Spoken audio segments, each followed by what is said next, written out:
घातलेला आहे ते दुपट्टा घातलेला मागच्या वर्षी झालेल्या विधानसभा निवडणुकीच्या अगोदर मुख्यमंत्री युवा कार्य प्रशिक्षण योजना काढून राज्यातल्या 1,75,000 युवकांनी प्रशिक्षण घेतलं।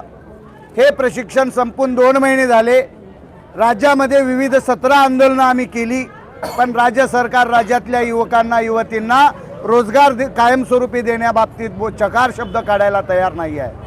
मग निवडणुकीमध्ये सत्ता हस्तगत करण्यासाठी, राज्यातल्या युवक युवतींना खुश करण्यासाठी प्रशिक्षणाचं हे चॉकलेट दिलं गेलं आणि हे चॉकलेट आज आम्हाला आत्महत्या करण्यास भाग पाडतंय। म्हणून आम्हाला चॉकलेट नको, आम्हाला कायमस्वरूपी रोजगार पाहिजे। याकरिता हिवाळी अधिवेशनावर नागपूर येथे आम्ही प्रशिक्षणार्थ्यांचा, हजारो प्रशिक्षणार्थ्यांचा हा चॉकलेट मोर्चा काढून राज्य सरकारला कायमस्वरूपी रोजगार आणि मानधनामध्ये दुप्पट वाढ करा या मागणी करता आम्ही आज नागपूरच्या हिवाळी अधिवेशनावर मोर्चा काढलेला आहे। सरकारनं जर आम्हाला रोजगार देण्यामध्ये जर चालढकल केली तर येणाऱ्या जिल्हा परिषद निवडणुकीमध्ये, येणाऱ्या महानगरपालिकेच्या निवडणुकीमध्ये या सरकारमधल्या मंत्री आणि मुख्यमंत्री उपमुख्यमंत्र्याला राज्यामध्ये फिरणं मुश्किल करू हा इशारा सुद्धा आपल्या माध्यमातून देतो। मोठ्या संख्येने सगळे तरुण मंडळी इथं आलेले आहे, घोषणा देत आहे चॉकलेट नको। महाराष्ट्रातील 1,75,000 तरुण बेरोजगारांना आज सरकारने बाहेर सोडलेला आहे। आजच सरकारला आव्हान आहे की आपण या महाराष्ट्राच्या तरुणांचं नेपाळ सारखं झेन करू नका। जर या तरुण जर पेटून जर उठले तर नेपाळ व्हायला वेळ लागणार नाही, हे ठणकावून सांगण्यासाठी आणि या बेरोजगार रोजगार देण्यासाठी आम्ही या विधानभवनावर आम्ही सर्व 36 जिल्ह्याच्या तरुणांनी इथं मोर्चा काढलेला, चॉकलेट मोर्चा। नक्की चॉकलेट मोर्चा काढलाय। चॉकलेट 6,000 फक्त 6,000 पगार आहे। 6,000, 8,000 आणि 10,000 वरती मुलं काम करतात। महाराष्ट्रामधील 1,34,000 विद्यार्थी आहेत।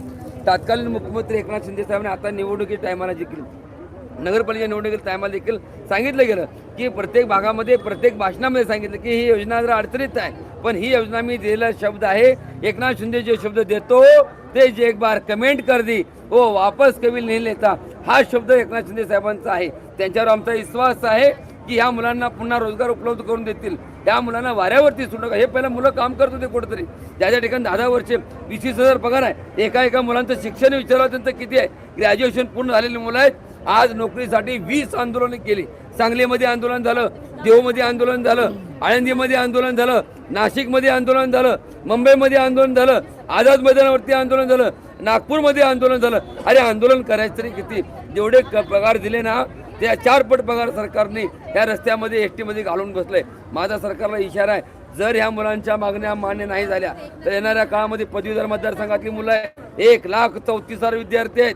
जर ह्या मुलाने ठरवलं आणि ह्या मुलाने जर ह्या मुलांच्या यांच्यावर अन्याय जर केला, 1,34,000 विद्यार्थी, प्रत्येक मुलगा 10 ते 20 मुलांना कनेक्ट करेल आणि महाराष्ट्रामध्ये 7च्या 7 आमदार ह्या प्रशिक्षणार्थी जे ठरवतील ते होतील। एवढी बेकार परिस्थिती या ठिकाणी होईल। मी सरकारला संतप्त आहे। तरुण ताई काय सांगाल, काय तुमच्या भावना? विधानसभेच्या निवडणुकीच्या तोंडावर माजी मुख्यमंत्री एकनाथ शिंदे साहेबांनी मुख्यमंत्री युवा कार्य प्रशिक्षणार्थाच्या अंतर्गत आम्हाला आज प्रशिक्षण दिलेलं आहे। आम्ही कार्यमुक्त होऊन घरी बसलेलो आहोत। शिंदे साहेबांनी आम्हाला शब्द दिला होता की आम्ही तुम्हाला कायमस्वरूपी रोजगार देऊ। अरे कायमस्वरूपी रोजगार सोडा, पण आमचं 3 ते 4 महिन्याचं मानधन रखडलेलं आहे आणि सरकारने आदेश बदलला की ऑनलाईन पाहिजे। आमचं मासिक ऑनलाईन आहे, डेली ऑनलाईन सरकारने घातलं आणि वेळ निघून गेलेली आहे। आम्ही कार्यमुक्त झालेलो आहे, डेली ऑनलाईन करणं शक्य नाही, म्हणून सरांनी आमचा मासिक अहवाल स्वीकृती करण्यात यावा, रखडलेलं मानधन आमचं अदा करण्यात यावं आणि आमच्या ज्या काही मागण्या आहेत त्या रास्त स्वरूपाच्या आहेत त्या मागण्या करण्यात याव्या। अन्यथा अरे जहाजों से जो टकराए उसे तूफान कहते हैं, तूफानों से जो टकराए उसे इंसान कहते हैं। अरे हमें रोक सके दुनिया में दम नहीं, हमसे है दुनिया, दुनिया से हम नहीं। अन्यथा आम्ही सरकारला दाखवून देऊ, आम्ही सरकारला जसं खुर्चीत बसवू शकतो तसं उठवू देखील शकतो। या निवडणुकीमध्ये कोणाला पडायचं आणि कोणाला निवडून आणायचं ही ताकद आमच्या युवा वर्गाच्या हातात आहे। युवकांमध्ये ताकद आहे। आज तुम्ही इथे किती वेळ बसणार आहे, पुढे तुमची काय भूमिका घेणार आहे? आज कोणी भेटायला येण्याची वाट पाहताय, काय तुमची भूमिका? राज्य सरकारनं आम्हाला कायमस्वरूपी रोजगाराचं चॉकलेट देऊन आमच्या डोक्यावर ही टोपी घातलेली आहे। ही टोपी आम्ही आता सरकारला घालणार आहोत। आज लहान बाळ घेऊन या ठिकाणी आमच्या माता भगिनी या ठिकाणी आलेले आहेत। 1 महिन्याचे 2 महिन्याचे बाळ या ठिकाणी घेऊन आलेले आहेत. म्हणून या ठिकाणी सरकारला आमची विनंती आहे की आता आपण आमच्या सहनशीलतेचा अंत पाहू नका. आमचा जर सहनशीलतेचा अंत जर हे 1-2 महिन्याचे बाळ आहेत हे घेऊन आलेले आहेत या ठिकाणी, त्यामुळं सरकारनं या लेकरांकडे तरी बघावं. सहृदयी सरकार आहे का, पाषाण हृदयी सरकार दिसतंय हे.